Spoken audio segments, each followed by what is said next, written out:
Sorry about that. I always forget to do something. This is why all of our streams are constantly fraught with technical issues. Anyway, hi everyone, and welcome back to Evindale. So tonight I have some interesting developments, and then of course we're going to dive right into the Principality of Tala. We're going to discuss this mysterious country, which is primarily desert and jungle, and yet it has one of the largest cities in all of the continent of Erinnal. First off, Evindale news. When it comes down to the Twitch stream here, there's something cool that kind of happened. We forged a friendship with someone, or rather, I forged a friendship with someone during a voiceover workshop by the name of Dan. Dan happens to be on a show on a Twitch channel known as Audio Dungeon.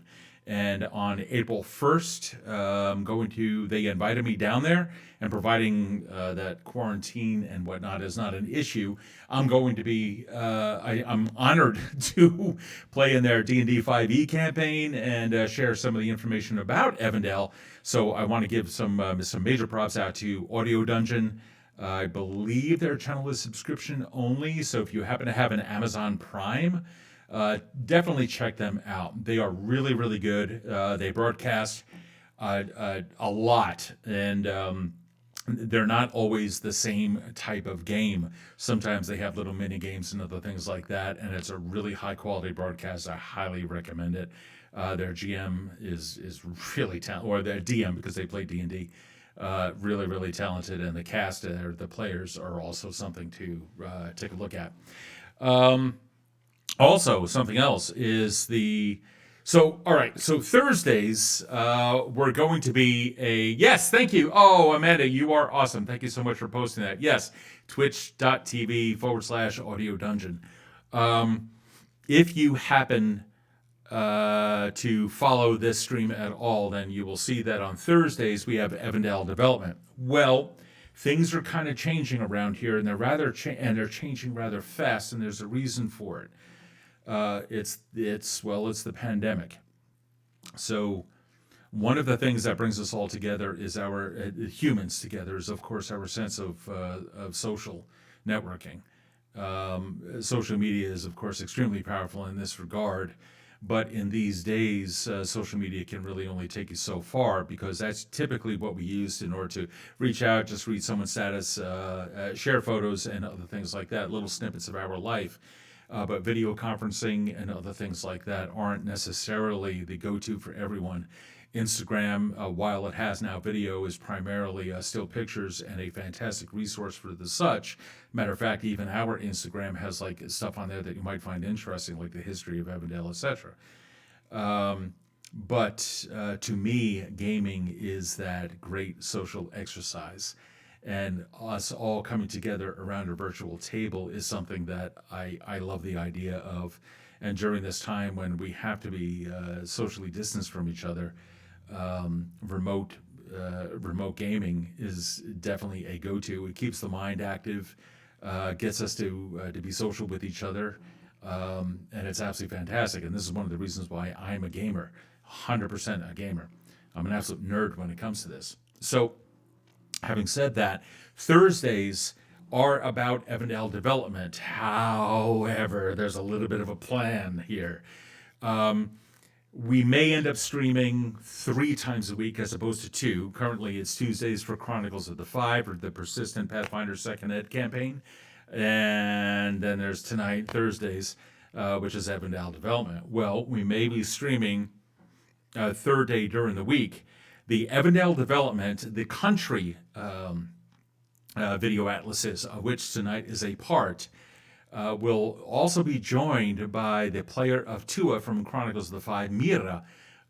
She is an incredibly talented artist, an illustrator, and she has her own channel, Mira Smula, Mirasmuleh. Definitely check her out. She's currently traveling the better part of 2,500 miles from Arizona, coming back to New York in the midst of the pandemic. Every now and then she'll be streaming. If she has a good signal from her phone, she'll be streaming while on that journey with her 2 cats in a car. Go check her out. She's awesome. She's really, really entertaining. and she's happened to be a love of mine. So definitely check her out. But also, she's incredibly talented, and for that alone, you should just check her out. So, having said that, Mira is going to be featured in a little picture-in-picture here. While I describe and map out the various countries, she is going to be, oh, thank you, Laurel, yay. Oh, and there's Mira right now, lurk. So, so during these video atlases, while I'm developing a map like I will be tonight for Tala, which is based off of another map that I already started, Mira will also be illustrating some of the landscape in terms of concept art on that stream. So you'll be able to see two things at once, which is pretty cool. I don't see anyone else doing that.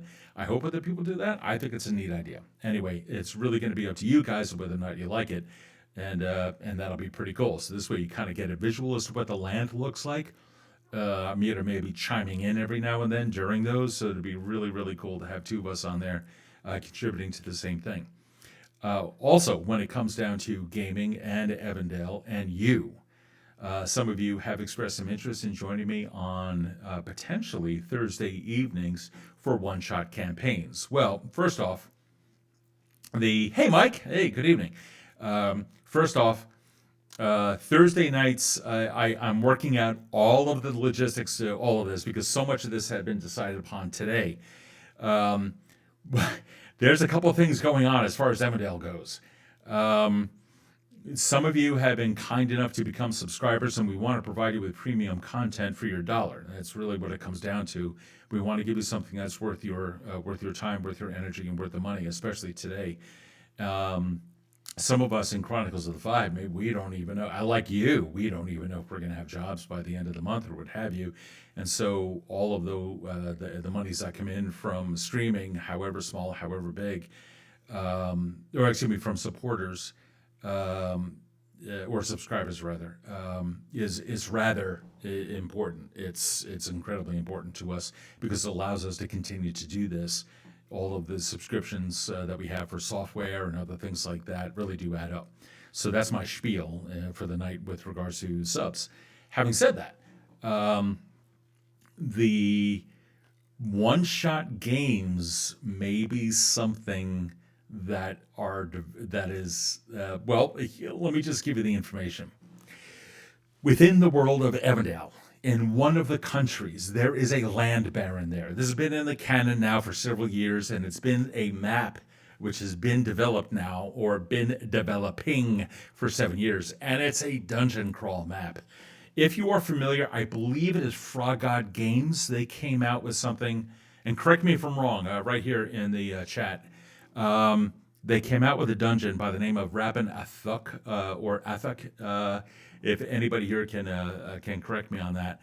And it's like the world's largest dungeon. It's like 100 levels, and it's just absolutely awesome.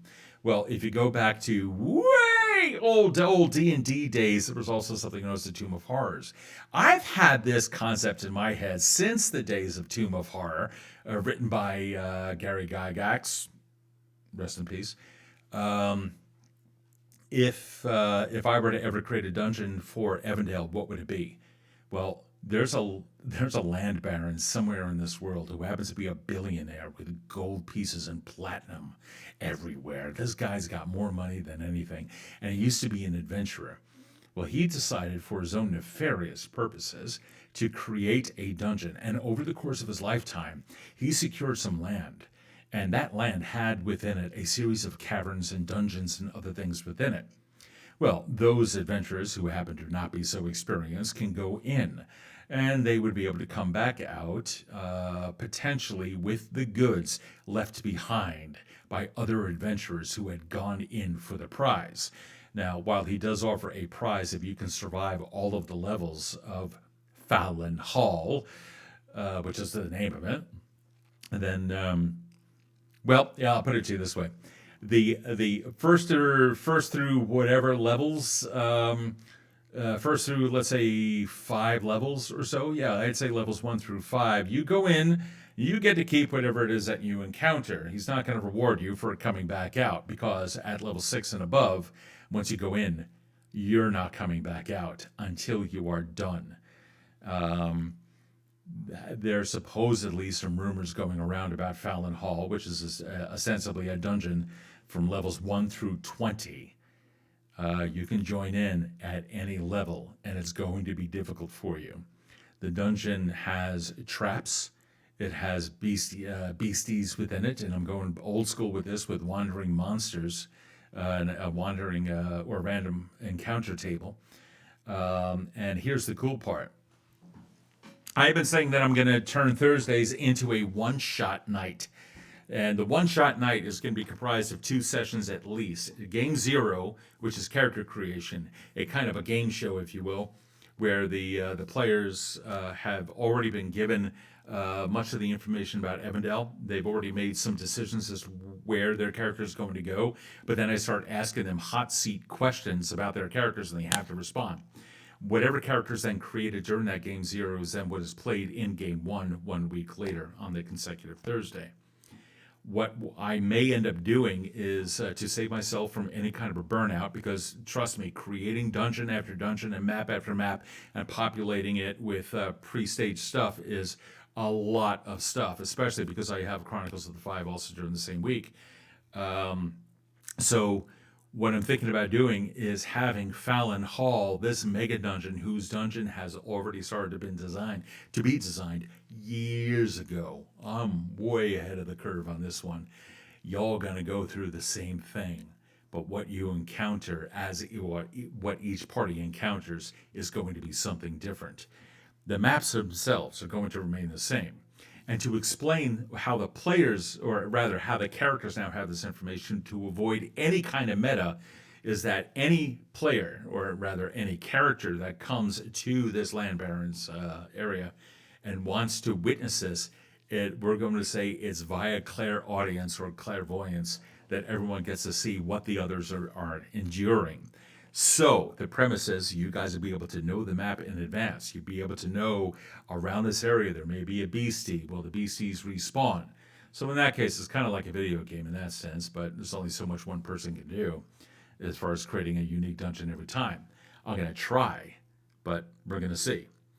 So what's the big deal about this? Well, you guys are going in competition. Every single one of these parties are going to be in competition with each other, whether you are level 1 or you are level 20. I can guarantee the difficulties are going to be the same, respectively. You know, I'm not going to throw an ancient dragon up against a series of level 1s, nor am I saying that I'm going to even put a dragon in this thing. No, I'm going to, there will be things in there. The design of Fallan Hall is one of those designs that's massive. So we will be using a virtual tabletop. In this case, Foundry VTT, an absolutely fantastic thing. I serve my own instance of it here, so your players don't need to spend any money. You'll simply open up a browser and connect. The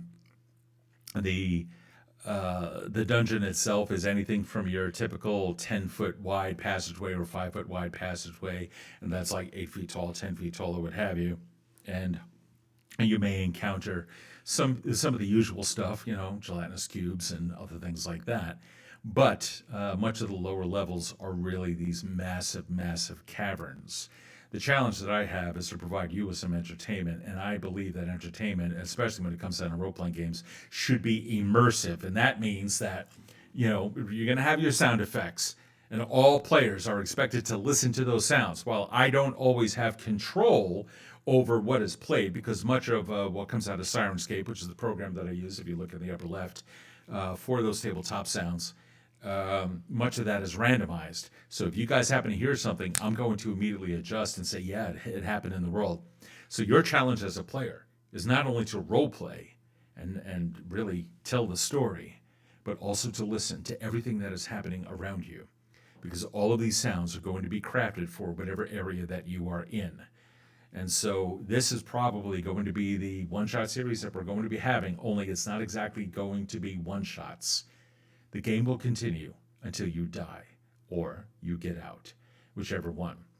Levels 1 through 5 are really meant to build up your characters. If you are a newcomer to Pathfinder 2nd Ed, then you can start off as level 1 through 5. Your character isn't guaranteed to die or anything like that, but I can tell you that it's going to be difficult. The dungeon is designed to kill you. It is that simple, just like Team of Horrors. However, it is fair. It is extremely fair. The monsters are intelligent or sometimes not. The traps are intelligently designed or sometimes not. Sometimes there are false traps that hide the underlying trap. I'm just letting you know of all the different possibilities, quite frankly. So this is a thinking person's dungeon. And that is probably what I'm going to do for the upcoming one-shot series. In this time of isolation in the real world, I was trying to think of a way that I can contribute to everyone and a way to keep my mind going, because I will go absolutely freaking stir crazy. And if any of you are anything like me, yeah. So once a week, y'all may have a game. I'm probably going to cap the size of the party fairly small. I'm going to say probably 4 players. This way we have a constant feeding of the dungeon, if you will, which leads me to one of the rumors. Supposedly, the land baron has made a deal with devils.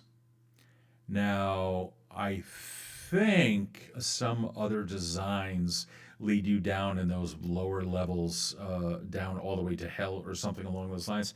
I'm not going that route. I'm going a distinctly Evindale route. And the one-shot, or not one-shot, but these games are also going to include lots and lots of Evindale lore. So you don't need to know anything about Evindale or even Pathfinder 2nd Ed. You're going to be taught these things as you go. And certainly I'll tell you what to roll and how to roll, and you guys will simply understand what you're doing by the end of it all. I'm not too concerned about that. After all, story before rules.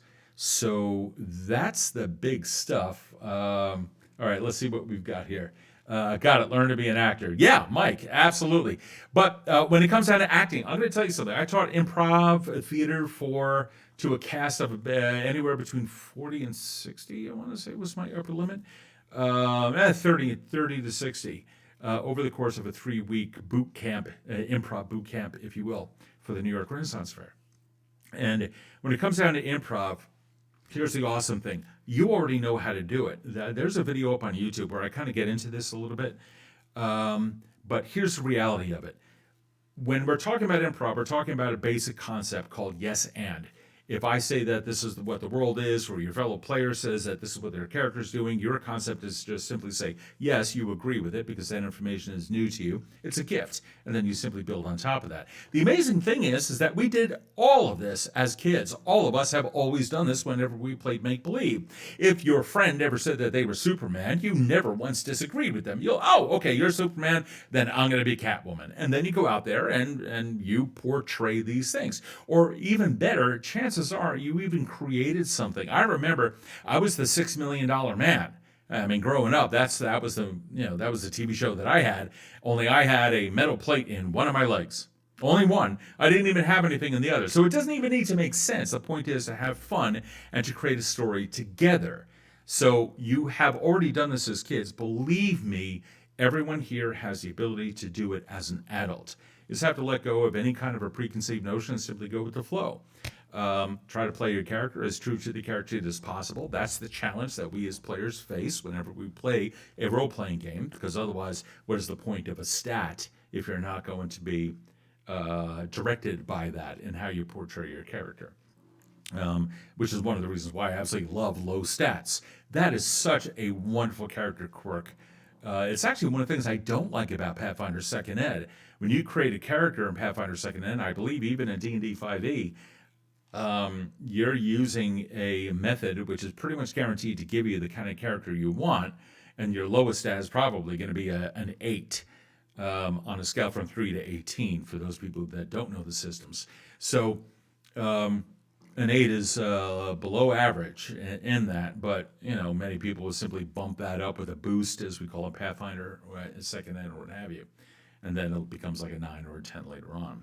So I love character quirks, and I say all characters should have them, but I'm just a GM. It's really up to you, the player, to roleplay those quirks, which is one of the reasons why I absolutely love GMing Chronicles of the Five, because when these guys roll stats or roll dice, and they come up with a 1 or a 2 or otherwise fail, they are legitimately failing. And it's fun to fail. Watch the stories that come out of failure. If everyone always succeeded, it's not so much fun. So that's another challenge you guys are going to have, is just to simply go with it and dare to suck. As a matter of fact, I'm going to pull this one out my butt. When I was an improv director, we kind of had a mantra for my classes, and that was, fuck your fears, dare to suck. Go out there. See what happens if you suck. See what happens if you actually give it a shot and actually fail at something. See what happens. And you're going to have some incredible stories there in your back pocket. Let's see here. So you got to be an actor. You're already on pins and needles just thinking about it. Oh, come on. What, Amanda? What are you referring to there? Rip, yes, and yeah, roof falls on ceiling. So, yeah, there are some other things that we have going on. And they're not quite developed. Hell, this whole Fallan Hall thing isn't really developed yet. But I could tell you it's, or at least the concept of it and how it's going to work, because there is going to be a party that eventually is going to win. Of course, the premise of role-playing games is never to win. It is simply to experience. It's to go through the adventure, right? And to have a lot of fun. Well, whoever it is that's going through it, hopefully will have that. Some parties are going to go through, and in the very first campaign, that's it. They're going to be done. And there's only one of me, which means that this is going to go on for quite some time. So I don't know how long it's going to go on. Whether it's going to be a year or 2, I don't know. Will it turn into a persistent campaign for a rather successful group? Maybe. It all depends on what the pandemic provides me as far as work. I don't know, Right now I have a 9 to 5. I'm still blessed to have that 9 to 5. So it's entirely possible that condition may change. Who knows? I mean, we are all in some kind of a predicament. So in these rather precarious times, I decided, well, screw it. Fuck my fears. Dare to suck. Let's see what happens. So I'm going to try to hold this game at least, always once a week, and then we're going to go from there. When exactly it's going to start, I'm not certain. So I have been saying up until even this afternoon that it's going to start next Thursday, March 26th. I want to get my ducks in a row, and I want to make sure that everyone is treated fairly in this series of games. I don't know if it's only going to be once a week that I'm going to be doing it, or twice a week. To start, probably once a week. I already have much of the material developed, so it just comes down to turn on the computer, turn on the camera, turn on the lights, and then we go from there. But I also have to get everyone else up on our video conference software, make sure that mics and other things work. So you're going to see up on the Facebook group, fb.com/W as in world, and then Evindale, W Evindale. Each of the events are going to be posted there within the events up on Facebook. Probably also going to post it up on Instagram as well. So whichever one you decide to follow. There will also be an addition to here on the Twitch channel, something new added onto the schedule. If it's on a day other than Thursday, I honestly have to see what my brain capacity is going to allow. So that's really what it comes down to. So let's see here. You bought the core book and it's massive, which is great. Especially since you haven't left your house since Monday. I understand that. I completely understand that. When it comes down to Pathfinder 2nd Edition, it is a massive book indeed. However, I assure you, it's really kind of simple. Coming from Pathfinder 1st Edition and before that, D&D 3.5, it really streamlines everything. Now I'm brushing up on my D&D 5e because of the audio dungeon adventure, which is coming up on April 1st. So there's a lot of stuff there to go through, but don't be daunted by it. Not at all. As a matter of fact, you don't need to own the books, although Paizo would probably kill me if I said don't buy the books. Definitely buy the books, but you don't need them in order to play. I'm going to reiterate that several times. You don't need to learn how to play Pathfinder 2nd Edition. That's what the purpose of the series is, to teach you how to play. And you're going to do that through a hands-on experience. I'll lead you through it. I'll tell you what to roll. And there's going to be many times, if you watch the Tuesday Chronicles, there's going to be many times when I'm completely wrong. And that's okay, too. Dare to suck. I'm not the world's greatest GM when it comes down to rules. As a matter of fact, I kind of rely on the players to know their shit before I do. So that's pretty much that. You had some other stuff. The classes are very equivalent. If you need any 5e stuff, please ping you as well. Yeah, absolutely. However, I can tell you this much: the pandemic is, for all the horror that it has brought to our planet, to us as a species on this planet. It has brought some silver linings, which is the opportunities for new endeavors, if you are willing to take them. This whole thing has caused me to really begin concentrating on Evindale, begin developing. Some of you that are on the Discord channel, you have access to a Google Doc, and you will see there that there's a, why is my phone asking me to say something? Stop it, phone. You should not be listening to me right now. Let me power off. There's a Google Doc up there, which is the ancestors, or rather the ancestries that I have within Evindale, and carrying them over to Pathfinder 2nd Edition. And already, for those of you that have had the opportunity to see that, you can see that Evindale has tons of ancestries. Furthermore, the heritages further go into it, like humans, for example. There's a total of 9 different kinds of humans, one of which is your typical human that you'd find in the rule book. The other 8 are specialized humans that are all, and in there I'm kind of including the Revenants, the Oreads, the Sylphs, and other races that you would see typically in the first edition or even in D&D 5e. So there's a wide variety of things that are being developed for Evindale, and as we continue to go in this whole development thing, it's all going to be divulged. The last bit of news I have for you is I think you can kind of see where this is going. Some of you have been requesting an atlas for Evindale. It's in the works. This is going to be I imagine, you know what, I'm not even going to predict how many pages it is. It may be small, maybe big, I don't know. There's a lot of information already on the internet about Evindale that I've been posting, but quite frankly, it's all over the place. So my great challenge is to grab all that info, stick it in one place. Like, I've been bitching and moaning that I'm the world's worst organizer when it comes to information about a fantasy world. But that information does exist somewhere. And so my challenge is to collate it all, put it all together, and then put it into a format that y'all are willing to purchase. And that's the ultimate goal, is to provide you with an atlas. Initially, it'll probably be released as a PDF and then come out in a book form. This is a huge life dream of mine to accomplish this, and one of the ways that I may end up doing it after the pandemic is going to be a Kickstarter. To once I have all my ducks in a row, to kickstart the whole thing and have it be crowdsourced. And if we achieve a certain level in there, which is actually, I have to work out the publishing details and other things like that. You guys are going to be the ones to fund it, and depending upon your level there within Kickstarter, you'll get a book or what have you. So it's exciting news, and I have to admit that even me talking about this is just kind of makes me shake, because while Evindale is massive, and those of you that have been following the Chronicles have had some snippets of information as to what this world is about, I know obviously a little bit more about it than you guys do, and there's a lot that I still don't know, but I could tell you that it is gritty, it is dirty. It is a world that's not exactly out to get you. That's kind of my style of GMing. But there are other DMs that have run, or GMs and DMs that have run adventures in Evindale, and they're a little bit kinder than I am.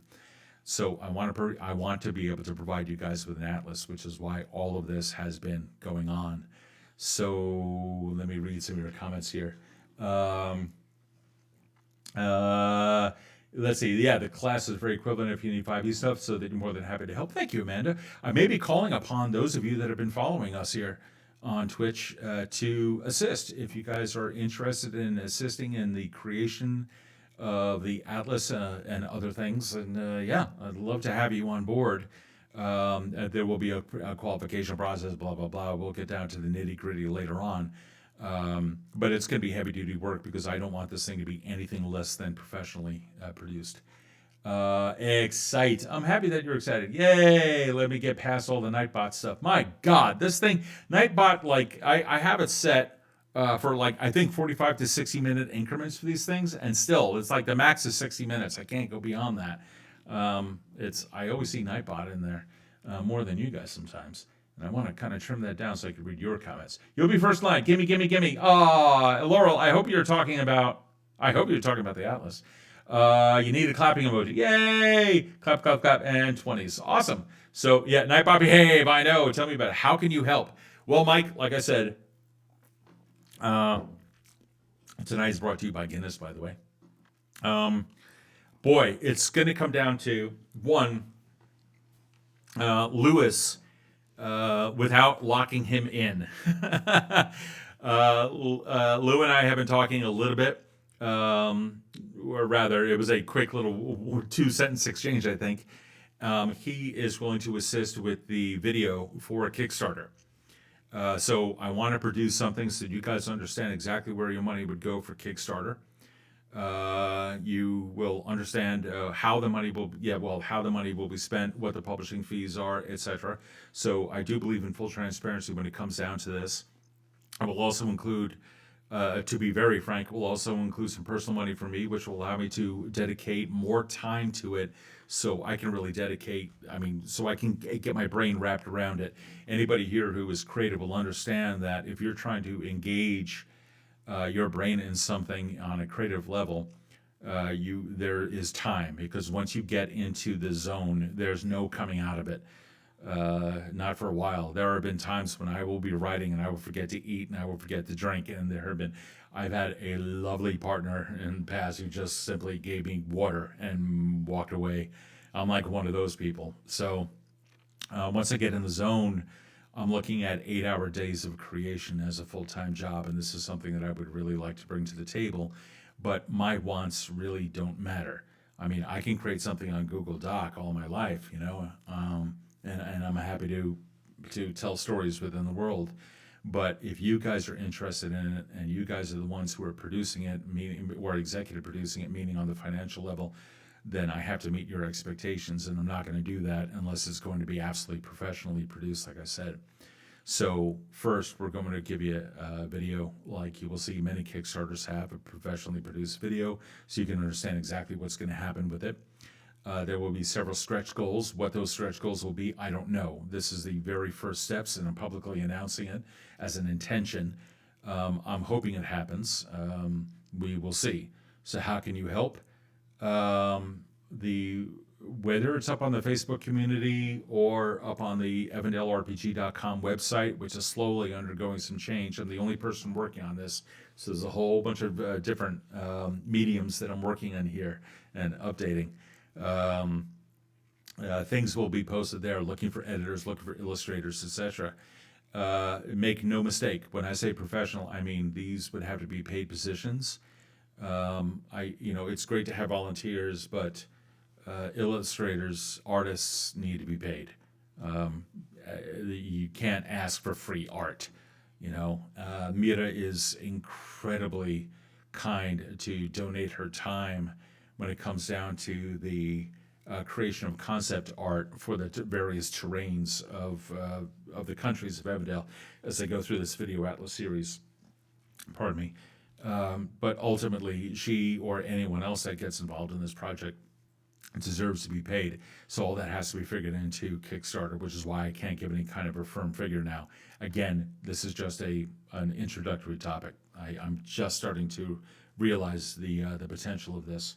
Oh yes, the Atlas. Yeah, it's technically still Oh yeah, for the Guinness. Yeah, well, it is kind of. I mean, it's if you have a hangover that lasts for 2 days, I suppose it's still St. Patty's. But in the meantime, let's get right into Tala, shall we? So, the Principality of Tala resides in southeast Erinnal. Erinnal being the continent on the planet of Evindale. You'd think I would know this. No, sometimes I forget.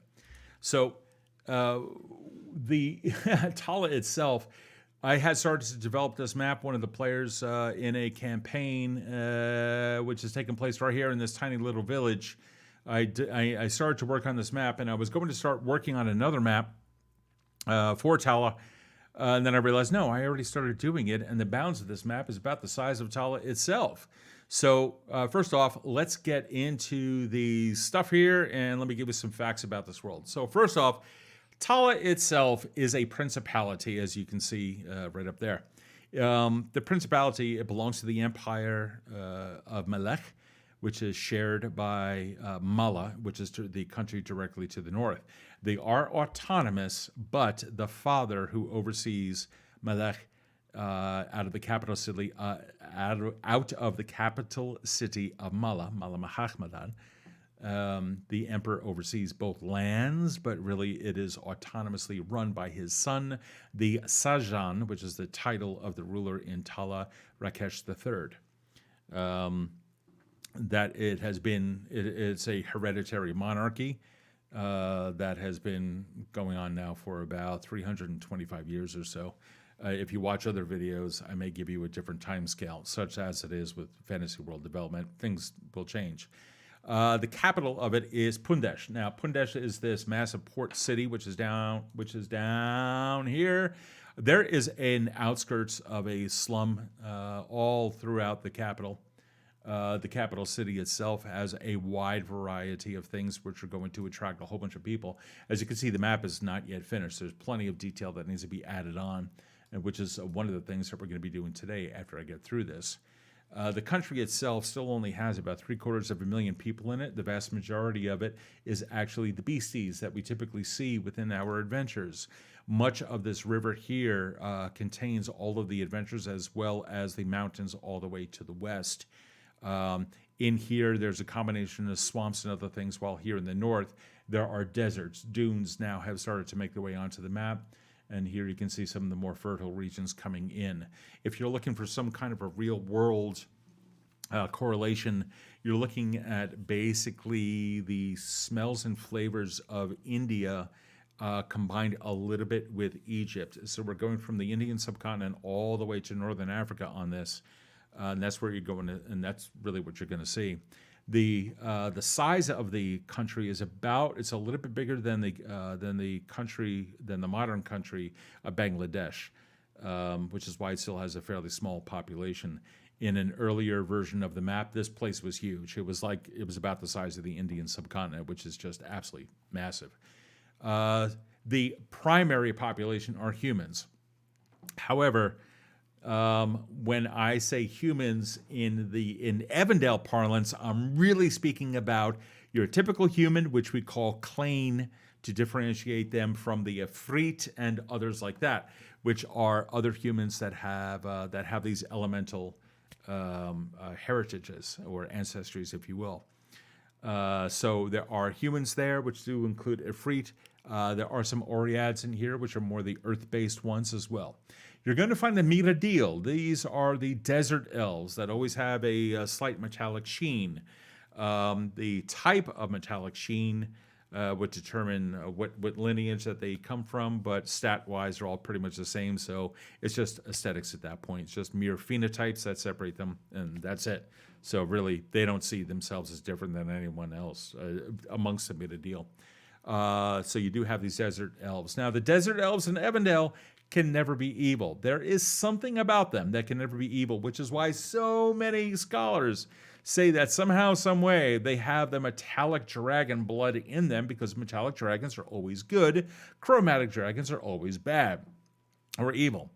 Whether the Miradil are descended from dragons, that is really going to be up to whoever it is that's GMing your campaign, if they happen to be running it in Evindale. And I don't think I'm ever going to really define that. That's just one of those life mysteries that we're all going to have to settle on. There are dwarves. Now, the dwarves here, we're starting to get into you're going to see the hill slider dwarves of Evindale. They're a little bit taller, a little bit less stout than your typical D&D type of dwarf, which I call the spine wardens. The spine is a massive range of mountains, which is like over here on this side of the map. It's not part of this map. I could bring it up if you want. But the hill sliders are they definitely come into Pundesh for purposes of trade, directly overland from the northeast, a little bit to the northeast. Pundesh itself, being a port city, its major exports are spices. All the jungles to the west, as a matter of fact, I believe it's called the Rasa Plains off to the east here, or rather that plateau. There's a series of mountains over there, and it provides a plateau. That plateau gives way to a good number of spices, namely barks of certain exotic trees and what have you. There are also berries of certain bushes that live in the jungles, or that live in the jungles, that are in the jungles. These are also collected and turned into spices. Lumber, it's not lumber artwork, it's just lumber, artwork. Come on, Steve. Hold on here. Let me get in here, do this thing really quick. So it is lumber, boom, there you go. Lumber, artwork. The type of lumber really comes from the western side of the country. This is shared by the other country, which is across the way, which is Korfe, which are also known for their lumbers. So Pundesh exports a wide variety of lumbers, exceedingly strong, are fantastic for shipbuilding, but also houses. And there are some places in this world that are riddled with earthquakes. And the lumber itself is noted for its strength and its flexibility, which is one of the reasons why they are a major exporter of this particular kind of lumber. As a matter of fact, it's one of the major reasons why the area west of this river that you see here is pretty much barren, because for centuries they've been clear cutting it to provide that lumber. Artwork. Oh man, Tala is known for its artwork. Whether it is the temporary designs that people would draw on the sands in order for tourists to gape and awe at. This is one of the ways that the Pundeshi bards make their money. It's also the way that some beggars do, and some artists. Not all artists are beggars, and certainly not all artists, and certainly not all art. Not all artists are beggars, and not all beggars are artists. But they both want your money. So this is derived from the mandalas, which are had by certain priests in the real world. They will inscribe a mandala, and it's only this temporary thing, and it reminds us all of the temporary state of life. Well, that's not quite the way it is in Evindale, because in these types of games, you can always be resurrected. So life is not exactly, once it goes, it's not exactly a permanent deal. Instead, it reminds us of the ever-expanding universe that Scythia had created and how it is always changing. So there you go. That's my interpretation of it. Some of the other artwork, however, is of a much more permanent fashion. Whether it is the architecture of Pundesh or the other cities, which are these massive white buildings with slow gradients of curves all throughout, some onion domes. This was originally borrowed from Russia, which we will currently see, onion dome buildings and what have you. You will also see that in Pundesh as well. You will see colors, and the buildings, the major buildings are primarily white. That is more owing to the quarries, which come from that massive range of mountains up there to the northeast. I actually have to change the scale of them, which is something I'm probably going to do in a little bit. But they provide a fantastic marble, which these buildings have been created. The painting, however, seems to come more from the ochres, and which is like, if you take a look at the logo of Tala, that color, that burnt ochre, you're going to see pretty much everywhere. And if you're looking for the kind of adventure that will come out of Tala, well, Tala gives birth to some of the more wilder adventures. You can go back to my days and go and check out the old Sinbad movies and other things like that. And certainly that's where Tala got its origins from. It was certainly borrowed from those influences in my youth. But in the world of Evindale, most recently, there was I would say by the timeline that this would be around 5822 or so, about 250 years prior, there was a gentleman who came out of Pundesh. He had a family in Pundesh. This was a subject of a campaign. In this case, something known as the Thursday Campaign. So if any of you were watching that from the Thursday Campaign, this is yours. There was a fellow there by the name of Gideon Malek. Gideon was a swashbuckler in Pathfinder First Ed, so he was all about the arrow flint type of thing. The party had come across him as he was dodging the authorities in alleys, and the details of it are neither here nor there. But he ended up joining the party as an NPC, and the party ended up creating the Kottakkal Bazaar, which is one of the biggest. It is the absolute largest market around, and it's the central hub of trade in all of Erinnal on this continent. And so through that party's effects on the world, things were never quite the same. So while Ivary, all the way out to the west, up to the northwest, is a greater influencer of the western half of Erinnal in terms of culture and language, Tala is the greatest influencer of culture and art here in eastern Erinnal. Pundesh itself is home to a wide variety of things that will attract tourists, and even in this medieval fantasy world, tourists do come to Pundesh. They will spend the money, get on a boat from wherever they happen to be, or across lands of danger in order to come to Pundesh and marvel at some of its wonders. Imagine, if you will, these incredibly tall spires that seemingly touch the clouds, while any of the various universities, I believe there's a dozen of them. Yeah, there's like a dozen. Yeah, there's like a dozen universities here. I'm not even talking colleges. I'm not talking small houses of education. We're talking major, major things.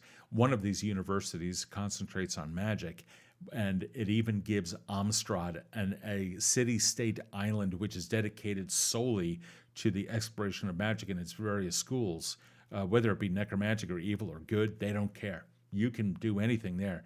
So Pundesh is a little bit more reserved when it comes to the kinds of magic that you can study there, but they have some of the world's greatest libraries when it comes to magic. But they also have a library there which rivals the Codex Distinel in the capital city of Avar in Ivry. While the Distinel, I don't know how many miles now, I had to take a look at it, while the Distinel is something like some 3,000 miles away from the city of Pundesh right here. And my hand keeps getting cut off, and it just looks weird. It is still, these are the two largest libraries. The Codex Distinel takes care of ancient history, and it is said that your adventures, if they are worthy enough, are constantly being recorded by this book known as the Grandastium. It can even be argued that the Codex Distinel is really just a huge building that houses the Grandastium, and they had to eat up all the rest of the space with books. Well, those books really do take care of ancient history. Well, here it is, the Milwaukee Library of History is another comparably large, though not, its footprint is smaller than the Codex Distinel of Avar. It is taller. The Distinel seems to be like pretty much just 2 or 3 stories. This one is fairly tall. It's like 5 or 6 stories. So it can be argued as to which one has a greater number of books in it. But it takes care of contemporary history. All of the world's things that are going on for about the past 1,000 years or so. While that would be considered ancient, we are talking fantasy worlds here. So ancient means all the way back to the age of like the Atalti and the first age of Evindale. And mind you, we're in like the latter 4th age, which is tens of thousands of years.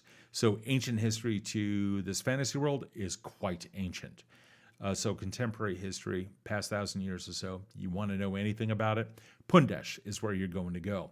So your scholarly archetypes and other things like that are definitely going to come from Pundesh. Pundesh is also an exporter of the foreign goods that come in from trade, because it is a major port city with the harbor port of Cincy, which is a small, I wouldn't even call it a town or a suburb. It's part of Pundesh, but they call it the Cincy port. There within the Cincy port, any boats that are coming in from anywhere, and that, this way, there's a continent over here by the name of Majradal. It has yet to be fully developed or anywhere near as much as what Erinnal is, but Majradal itself is, it's even larger than Erinnal. It is a continent that is, whereas Erinnal is primarily in the northern hemisphere, the equatorial regions do exist in Majradal, and there is some weird crap going on over there. You have nations that are full centaur and giants and other things like that. So that is some serious high fantasy over there, and they are starting to come into the port of Cincy here. So Pundesh also acts as the hub for intercontinental trade, while the Kottakkal Bazaar is mainly intracontinental trade. So Pundesh is definitely a gateway to the east, which is just pure fantasy. So Pundesh also has a flavor of fantasy to it that other cities here would not. If you go directly north to the city of Kultrak, there you're going to see your typical gray wall, concentric gray wall stone city with a black market on the outside, and inside this theocracy. It's your typical fantasy city. It was actually the first one I ever developed. Pundesh is the most recent of the developments and is incredibly cosmopolitan. Racial diversity is incredible. And because it is so cosmopolitan, people simply accept each other for who they are, with the exception of one thing. If you're evil, they will behead you right there. That's not even a question. But it's what they do with the head after that. The beheading is more of a symbol that they are going to separate the mind from the body, the mind which then controls the body. They're going to separate that in both a figurative and a literal sense, but then they store the head, because resurrection is always a possibility. They will make sure that you never get resurrected again if your crime is that hefty.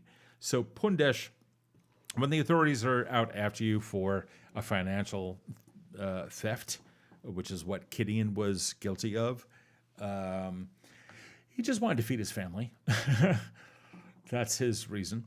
Oh man, I'm sorry, but these days of isolation, I'm also cooking, so I have this bolognese out there on the stove, and this waft just came in from behind my green screen, and it smells absolutely fantastic.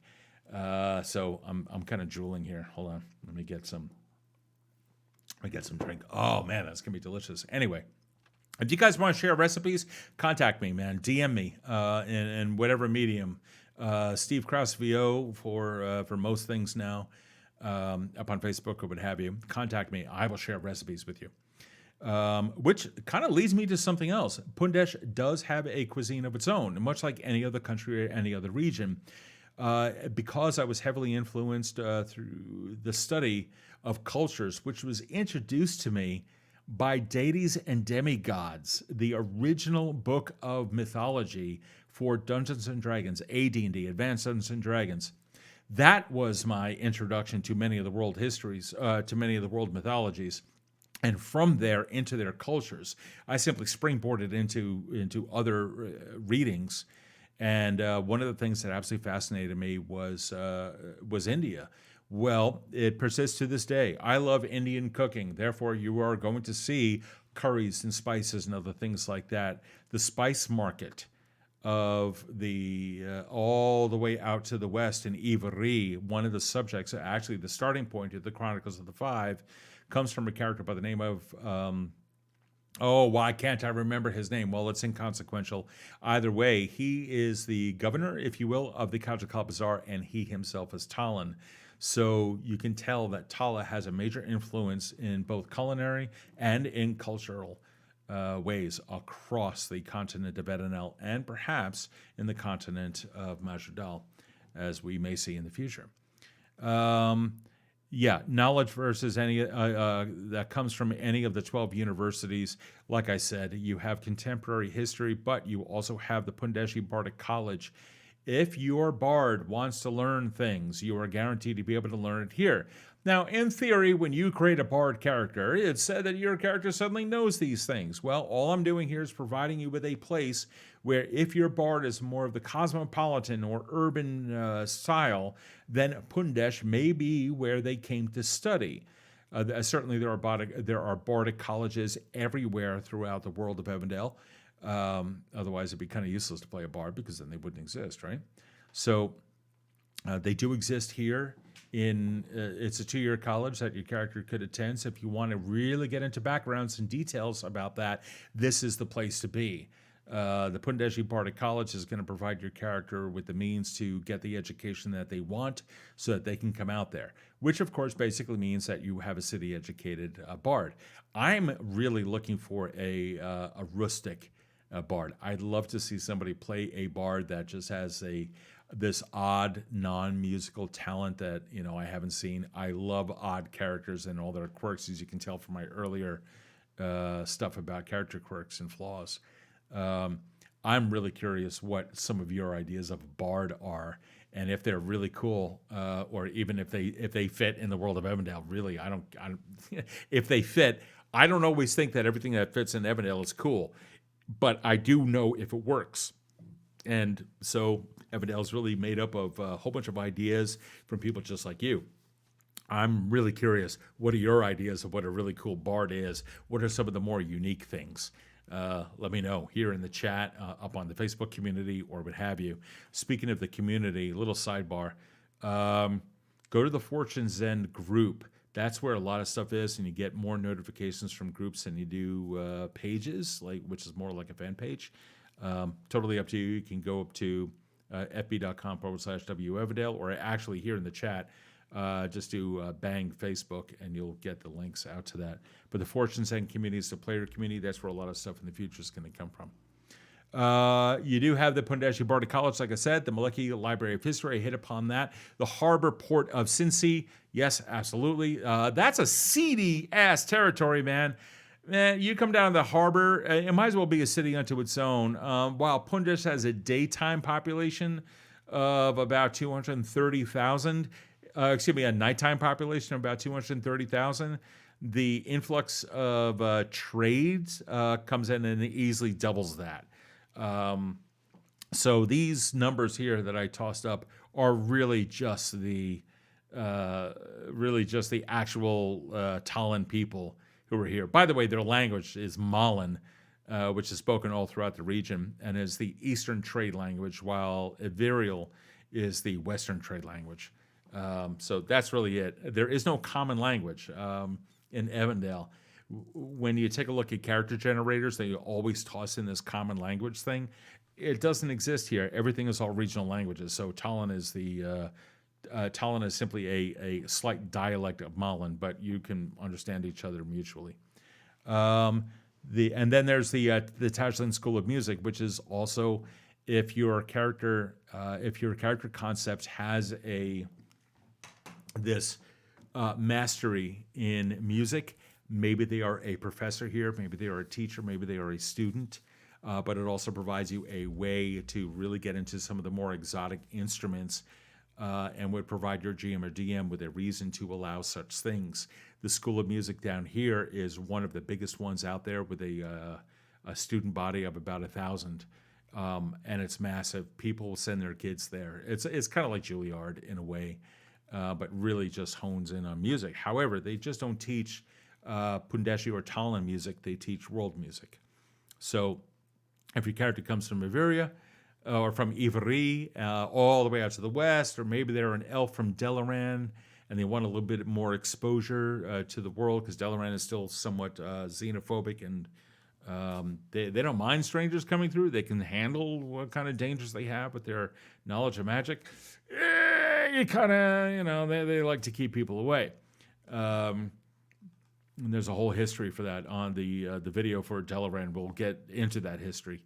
But nonetheless, here in Tala, the Tajlin School of Music is, you're going to find elven musicians there. You'll find gnomish musicians, which is interesting because gnomes here, they might as well be aliens. In Evindale, there was a long time where I didn't allow gnomes. I don't know why. I'll be honest with you. I really don't know why I didn't allow freaking gnomes. They're adorable. One of the more recent campaigns I ran had 2 gnomes in there, a Nixie and a Dixie, this really adorable couple. They were like the best of friends, and they were gnomes, and they were annoying. In character, they were annoying. Out of character, they were hilarious. So that kind of swayed me over to this whole concept of gnomes being absolutely freaking awesome. And so they are kind of aliens. Now, when I say aliens, it's not to say that they are tentacled or anything like that. No, they're just like they would be in the game. In Pathfinder, gnomes they have a heritage that kind of stems from the world of the Fae. It is no different in Evindale. You will find that as well. But their influences are definitely alien to this place. They don't come from the world of Evindale, this planet. They come from a different planet. And it was during one of the more recent ages, I believe at the beginning of the Third Age, that the gnomes made their presence known. And there's a reason for that, but we'll get into that in a later time when I get into the ancestries. And then the religion is Taddismuir and Serethid. This is an interesting little combination here. So Taddismuir is one of the 40 gods of Evindale that has, or of the physical universe, that really oversees trade, a distinct humanoid deity. It is even said that Taddismuir is one of the younger deities, having been born more out of need than pre-existing any humanoid, such as what many do. There you go. Yep, you can just do gods right there and you'll be able to find them. Yeah, you are. Yeah, it's just a neutral good deity of trade. Eventually, when I put together that list in the chat over here, I quickly bang these things out. You'll be able to reference these things in the future. You'll be able to see a little bit more about it. And of course, you can go to, plug it again, evindaleRPG.com, and then click on Gods of Evindale after you scroll down a little bit, the nav bar will then show up. Click Gods of Evindale, and then you'll see that. That page is also under construction, just like the majority of the website. But anyway, Taddismuir is a neutral good god of trade. This is typically a deity who is going to be prayed to, sacrificed to, or what have you, to ensure that your travels are safe. So some of the facets of Taddismuir are, of course, travel.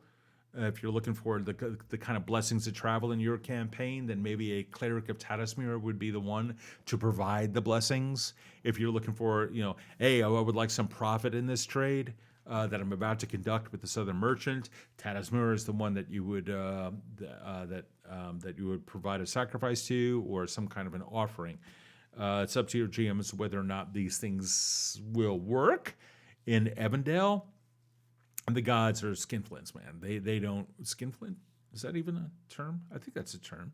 There's someone who's cheap, right, with money. Is that? Or I don't even know the origin of that word. So if it's offensive, I sincerely apologize. I don't know, but that's not my intent. Really, really cheap.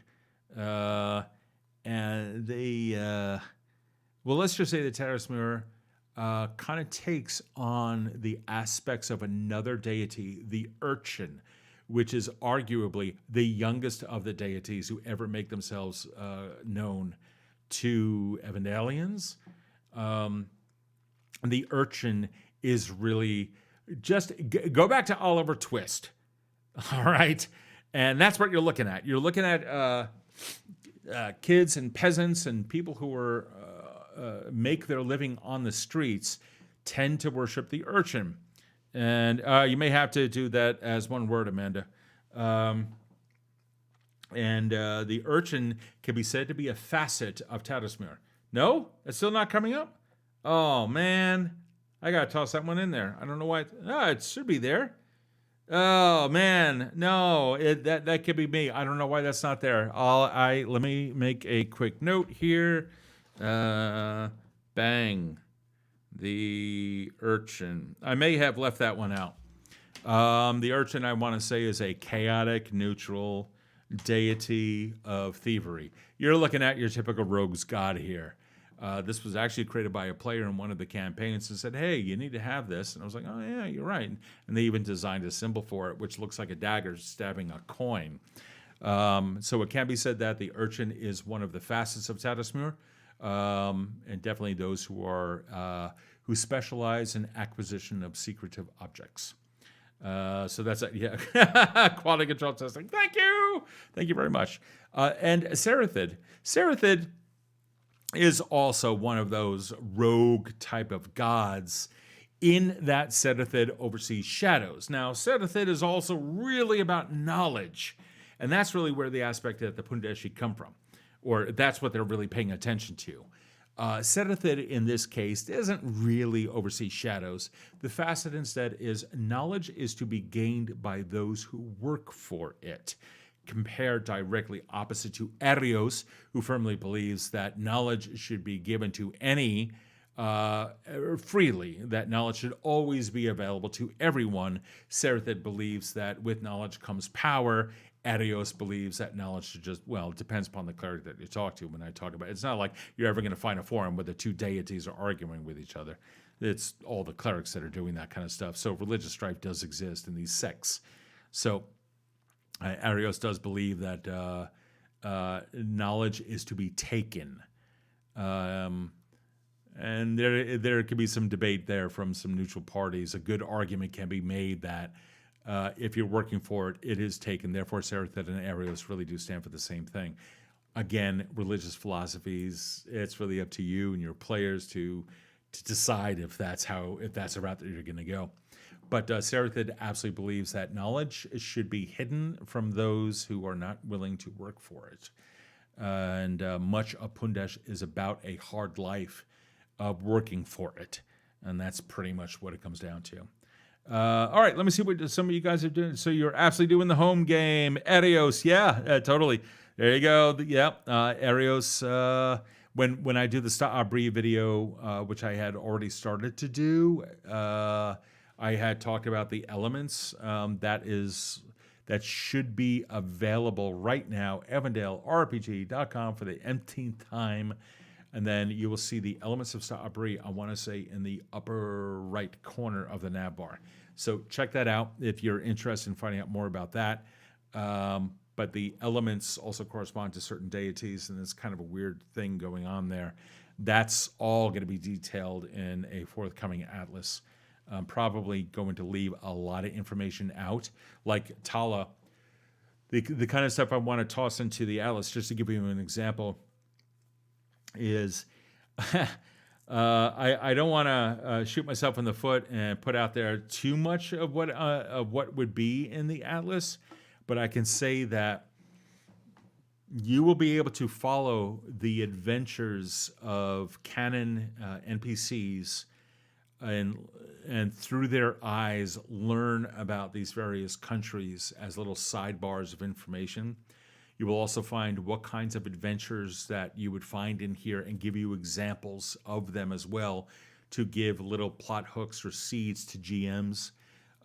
You will have a real world listing. I'm not going to get into the minutia necessarily, unless way in the future, source books come out for each of the 20 some odd countries.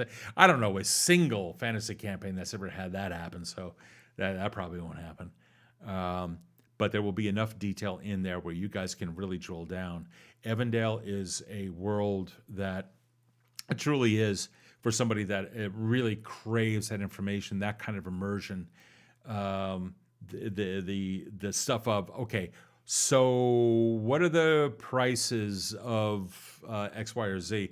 I'm not going to get into how much does a longsword cost in Pundesh, but I'll give you guys an example of market values is also something else that you'll see. Other things that the Atlas would get into are cults, guilds, various merchant clubs, or what have you. Things that can act as quest givers, if you will. Little starting points. When I do the Tumbrian video, you're going to find out something there about the Faerite religion. For those of you that don't know, do a Fayer on this, and here you will see it's a god of natural death, which is opposed to this which is a good god, or a neutral god in the very least, which is opposed to this evil god Fayen, which is subject of the Chronicles of the Five on Tuesdays. The Faerite religion has these things known as the Anshesa, which has started to make an appearance in the Chronicles game. And the Anshesa run a prison. They reform. And that's in Tumbria. And so it's like that kind of stuff would also make it out to the Atlas, and probably not the kind of stuff I would ever have here in the video Atlas series. I have to give you guys something that you would want to read, right? So that'll be there. So having said all of that, is this for those of you, first off, who here in the chat is our GMs or DMs? I'm kind of curious, what are your thoughts on this kind of a thing? What other questions do you have? I'm going to tell you something right now. I love it when people start asking questions about this, because then that actually makes me think. If you just let me go on my own, I'm just going to go my own little way. I know I like to have an opposite reaction or an opposite force that counters something. So Sound off. Oh 07. You, Ches. So you are GM or DM of D&D or Pathfinder or which? I'm assuming D&D. That's the big one. Though we here in the Pathfinder category need the love. So, again, Nightbot is advertising. Oh man, I gotta turn that off. Another thing that I want to know is not only who the GMs and DMs are and whether you would use any of these countries for any of your campaigns. And if you do, I'm very curious about it. I would love to know if any of you are actually interested in using Evindale as your setting. If you are, contact me. Let me know. I had a friend who wanted to run a game in it. Howie, if you're watching, this is for you. And he had said, he was like, hey, Steve, is it okay if I run a game in Evindale? And I was like, yeah, of course, with one stipulation. And he thought it was like, don't change anything. I was like, no, let me play. So I'm curious what kind of adventures that you would have or stuff like that. You have DM, but it's been years, decades ago. Oh, man, Mike, if you're using the word decades in that sentence, man, are you near me in terms of age? I'm kind of curious about that. So you're starting at Pathfinder 1E as a player for about 2 to 3 years. Hiatus for a few years, and then he switched to 5e player, and as of 3 years ago, he started DMing. Welcome to the absolute wonderful world of GMing/DMing. Pathfinder 1E offers you a fantastic variety of things that you can do, just like D&D 3.5. I almost said 3.75, which is more what Pathfinder is. While Pathfinder First Ed had really streamlined D&D 3.5, Pathfinder Second Ed really did go off in a slightly different direction. So you'll see some correlations between 5e and 2e. I have to say, I really enjoy Second Edition Pathfinder. I really enjoy it. I stream on the Dungeons and Dragons category here on Twitch because we want to let people know about Pathfinder and also, of course, the world of Evindale because I'm kind of a selfish asshole that way. It'd be kind of nice if other people knew about it. But realistically, we are all role players, and this is a single community, regardless of the game system that you play. We all love playing make believe, right?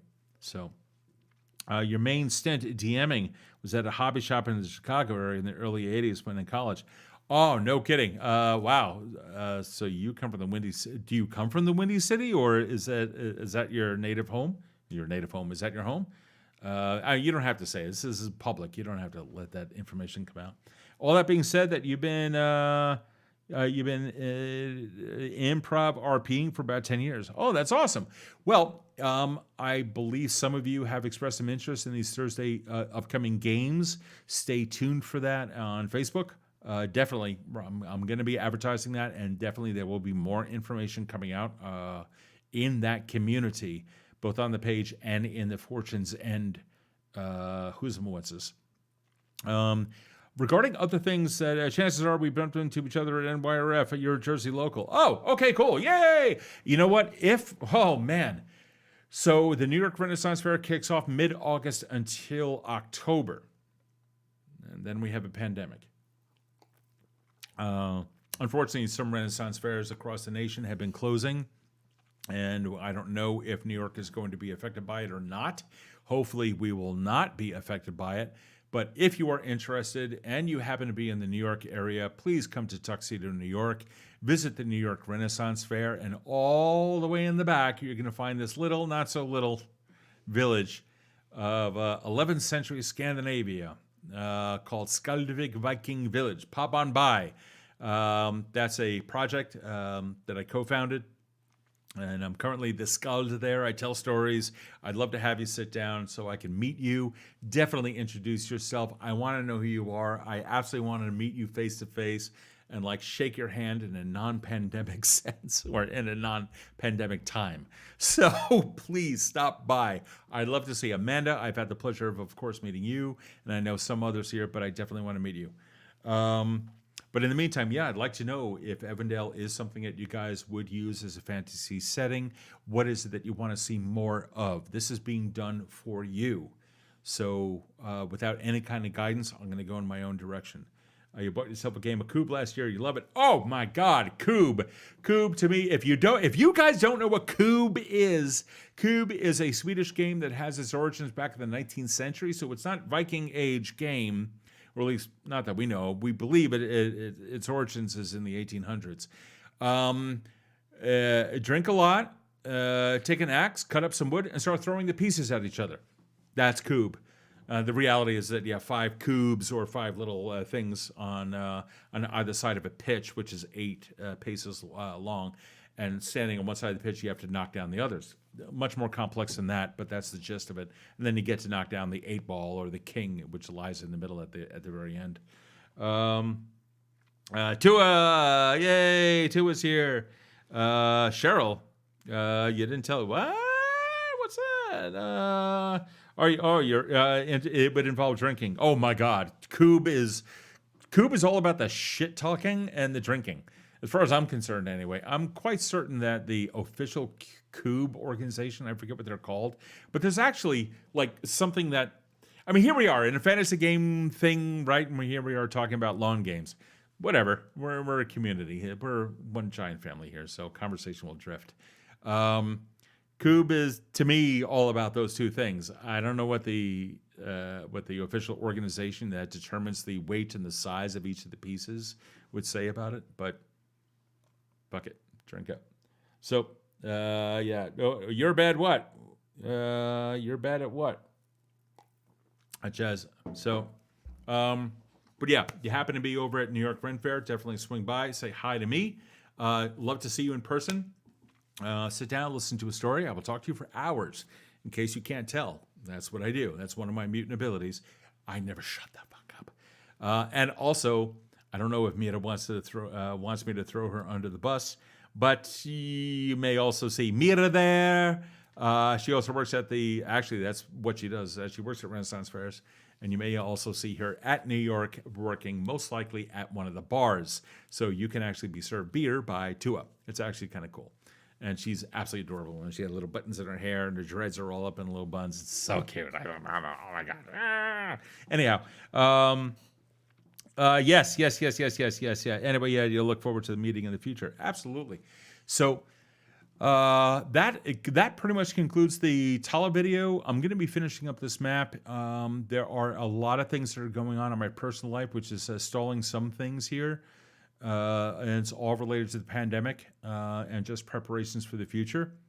The good news is that because this channel, the YouTube channel, and other things as related to Evindale seems to have grown a little bit of a leg, or some legs, and begin walking on its own, I'm really starting to put all of my efforts into this while also working on my voice acting career.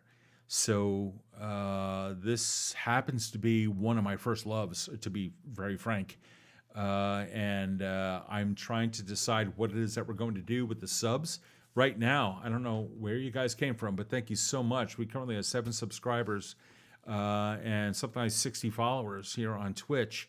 So thank you. Oh my goodness, I'm so happy that you guys have found this very interesting, or at least interesting enough to follow. Some of you have even subbed, so thank you. All of that is going to be used directly towards Evindale. So if you like it, follow us. If you really like it, go ahead and sub, and there will be definite rewards for it. I'll be honest with you guys, everyone here, whether it is on Patreon or here, while I certainly have some ideas for Patreon, what it is that I want to do to reward those that have started to become patrons at patreon.com/Evindale. There are some here like Mike, for example. Thank you so much, Mike, and others that may or may not be here. I think some of you are as well. It is, yeah. Actually, it should be. No, that's Instagram, that's Twitter, and then Facebook, YouTube, and Twitch. Oddly, I don't have that's weird. I don't have the Patreon stuff here. But yeah, patreon.com/Evindale, Evindale.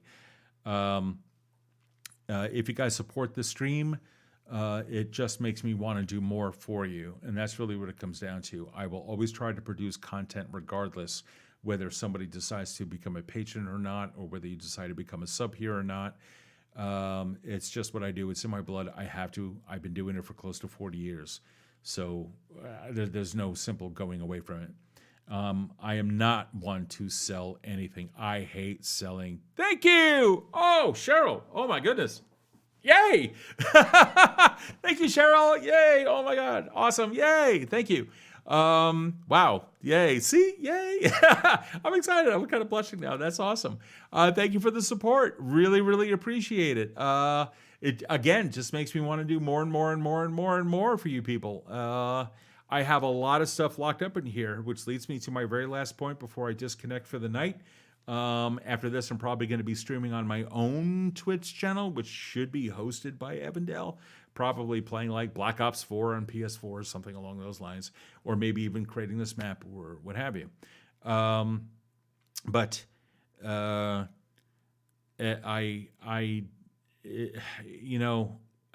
be frank with you. When you do something for all your life, and this is pretty much all that you do, it sometimes feels like this is all you know how to do.